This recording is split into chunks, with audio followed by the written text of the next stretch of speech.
Hello everyone, কেমন আছেন সবাই? আশা করছি সবাই অনেক ভালো আছেন। তো আপনারা অনেকেই অনেক রকম প্রশ্ন করেন, অনেক কিছুই জানতে চান।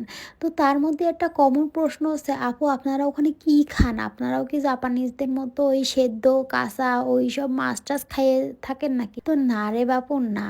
আমি একটু আধটু খাতে পারলেও আমার স্বামী একেবারেই খাতে পারে না। ১ম তো সে ওই যে জাপানিজ সুশি যার কয় ওই যে ভাতের দলার উপর কাঁচা মাছ সেটাও খাতে পারত না। আমার দৌলতে এখন একটু খাতে পারি, একটু শিখাইছি। মানুষ সমাজে চলার মতো করে তো তৈরি করে নিতে হবে, কি করেন? দেখেন এদিকে আবার দেখেন দুটো মারামারি শুরু করেছে। এরই কি কোনো কথা? একে সারাদিন এই করে। এই বড়টার থেকে ছোটটা একটু বেশি চঞ্চল। খালি বড়টা যায় চুল ধরবে। বড়টা যদি শান্তশিষ্ট হয়ে বসে থাকে তাহলে ছোটটার ভালো লাগে না। কি আর করব? আমি আর ওকের মধ্যে ঢুকি না যে তোরা ভাই ভাই বুঝে নে। আমি আবার মাঝখানে ঢুকলেই সমস্যা। তো ওই মাছ মাংস বাড়িতে যাই আসুক না কেন আমার স্বামীই কাটে। ও একটু বেশি ভালোবাসে তো মনে করে যে যদি আমার হাত পাত কাটিয়ে যায়। তা আমি যে ২ গেদার মা হইছি, আমি কি আর এই আগে সেই সংজ্ঞা আছি? কত কিছু শিখে গেছি। এখন না শিখলি হবি? ২ গেদার মা বইলে কথা। মা হলি এমনিই সব শিখে যায় মানুষ। তো আমাদের এখানেও ইলিশ মাছ টাছ সবই পাওয়া যায়। কিন্তু ওই জ্যান্তটা আর পাওয়া যায় না। ওই বড় পালাটা পাওয়া যায়। আর এখানে যে হালাল শপ টপ আছে না, ওই হালাল দোকানে এইসব মাছ টাছ বাংলাদেশ, তারপরে ওই বার্মা, মায়ানমার এইসব দিক থেকে মাছ টাছ আসে। সব রকম মাছই পাওয়া যায়। কিন্তু ওই টাটকা আর পায়নি। হ্যাঁ, টাটকা যদি খেতে চান তাহলে ওই যে জাপানিজ মাছ খেতে যাবেন।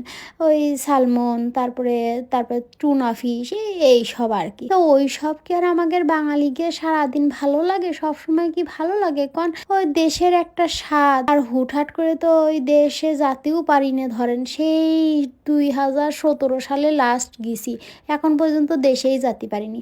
নিজের সংসার হয়ে গেলি তখন বোঝা যায়। আগে মার কতাম তুমি দিদাবাড়ি যাও না কেন? মা কইতো কি যে যাবো নে, আয় এই সমস্যা কাল সেই সমস্যা। তখন মনে হইতো কেন রে মা যায় না? এখন যে নিজের সংসার হয়েছে এখন বুঝি। তো আজ আপনাদের ভাইয়ের শখ হয়েছে সে বটি দিয়ে দেশের মতো করে মাছ কাটবি। তো কাটো। ঘরে একখান বটি ছিল, আমার শাশুড়ি ওই আসার সময় নিয়ে আইছিল। বটিটা আসলে আমার নিরামিষ বটি, তো কি করা যাবে এখন? বটি ওই একখান ছাড়া তো আর নাই। তা বললাম যে ঠিক আছে এইটাই ধার টার দিয়ে নিয়ে কাটো। তা আমার একটু ভয় করছিল যদি হাত টাত কাটে ফেলে আবার কি বেকায়দা হয়ে যাবে নি পরে ছাওয়াল আর কি। আমার শাশুড়ি তখন ফোন করে কবে নি, হ্যাঁ ছাওয়ালটা দিয়ে মাছ কাটায় আমার ছাওয়ালটার হাত বাত কাটে ফেলিস। তো সেই সব কথা কিডা শুনবি? তাই আরো ভালো মতো করে বলছিলাম যে যাই করো হাত মাত কাটো না। এইটা হচ্ছে বার্মার ইলিশ, ওই ১ কেজি ৩০০ মতো ওজন ছিল। তা বাংলা টাকায় হচ্ছে ২৭০০ টাকার মতো নিছিল। ওই এক দোকানে এক রকম নেয় বুঝছেন। তো এখানে তো আর দাম টাম করা যায় না। এই গেদাগুদি হওয়ার আগে আমি মেলা খুঁত বুঝেছিলাম। এখানে ময়লা কেন, ওখানে ওটা কেন, রান্নাঘরে এই অবস্থা কেন, খালি এই কেমা করতাম। ওই যে কথায় আছে না যে বিড়াল ঠেলায় পড়লি গাছে ওঠে, তো আমার দশা হয়েছে সেরকম। ওই ঠেলায় পড়ি এখন গাছে উঠে বসে রয়েছি। এখন আর ওই ২ গেদা নিয়ে পাইরে উঠি না বুঝছেন। তো ওই জন্যই আর ওই চোখ কান বুইজে চলাফেরা করি যে থাক, যেখানে ময়লা আছে থাক রে বাবা, যখন পারবো করবো, না পারলি না ওরকমই থাক। দেখিও না বুঝতেন, দেখলেই খালি মাথাটা গরম হয়ে যায়। তো আমার স্বামী আবার গুছায় কাজ না করতে পারলেও করে, মোটামুটি করে। আগে তো করতে দিতাম না, আরে এখন মনে করি যে কষ্টে করুক।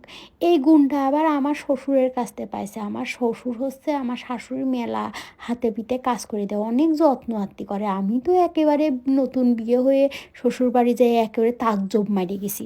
কারণ ওই ধরেন বাড়িতে তো আমার বাবার কোনো দিন এক গিলাস জল, যতদিন আমি ছিলাম না শ্বশুর বাড়ি, আমার একটা খুঁটো টুনো নাইড়েও ২ খান করতে দিইনি জানেন। তো দেখেন ভালোই কাটছে। আমি আবার একটু ফোড়ন কাটছিলাম যে এরকম করো, কিন্তু আসলে আমি কোনোদিন মাছ কাটিনি এরকম। আমার শ্বশুরবাড়ির সবাই নিরামিষ খায়, তো তাই মাছ মাংস কাটার আমার অভ্যাস আসলে হয়ে ওঠেনি। আর বাড়িতে বাপের বাড়িতে তো কোনোদিনও মনে হয় রান্নাঘরে পা দিই। তা মাছখানা ভালোই কাটছে, তা আমি আর ধরা দিইনি যে আমি মাছ কাটতে পারি না। আমি করছি এমন করে কাটো অমন করে কাটো, যাতে বোঝে যে না আমার বউ রান্না বান্না পারে, মাছ কাটতে পারে। শোনেন একখান ভালো বুদ্ধি দিই। কোনো সময় আপনার যতই কাছের লোক হোক, জানের জান হোক, পরাণের পরাণ হোক, কলিজার কলিজা হোক, যতই পীড়িতের মানুষ হোক না কেন, নিজের দুর্বলতার কথা জীবনেও স্বীকার করবেন না। কিন্তু স্বীকার করেছেন তো মরিছেন। ওই একসময় ঠিকই আপনার ওই দুর্বল জায়গায় আঘাত দিয়ে কথা কবি। এই জন্য কোনো সময় আপনি স্বীকার করবেন না নিজের দুর্বলতা। নিজের দুর্বলতা আছে নিজের কাছে রেখে দেবেন। যতদিন চুপা জোর আছে ততদিন মানুষের সাথে আপনার ভালো সম্পর্ক থাকবে, মানুষ আপনার একেবারে মাথায় করে নাচবে।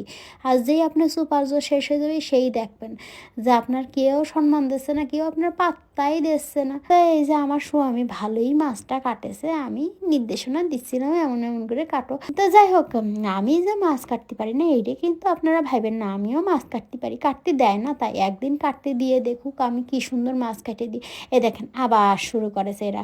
তা কি নিয়ে শুরু করেছে শুনবেন, ওর দিদুন ফোন করেছে সেইটা নিয়ে শুরু করেছে। আচ্ছা আমি বুঝে পাই না, এই যে আমরা মারা এত ভালো শিক্ষা দিই, তারপরেও দেখবেন যে সন্তানেরা শুধু বাপরে ফলো করে, বাপের যেটা খারাপ গুণ সেইটাই কপি করার চেষ্টা করে। কেন রে বাবা? তো দেখেন মাছগুলো ভালোই কাটেছে, এখন যাই একটু সরিষা বাটা করে, সে আবার সরিষা বাটা খেতে চাইছে, তাই এখন সরিষা বাটা ইলিশ করব। তো যাই হোক, ভালো থাকেন, মেলা পেঁচাল পারলাম।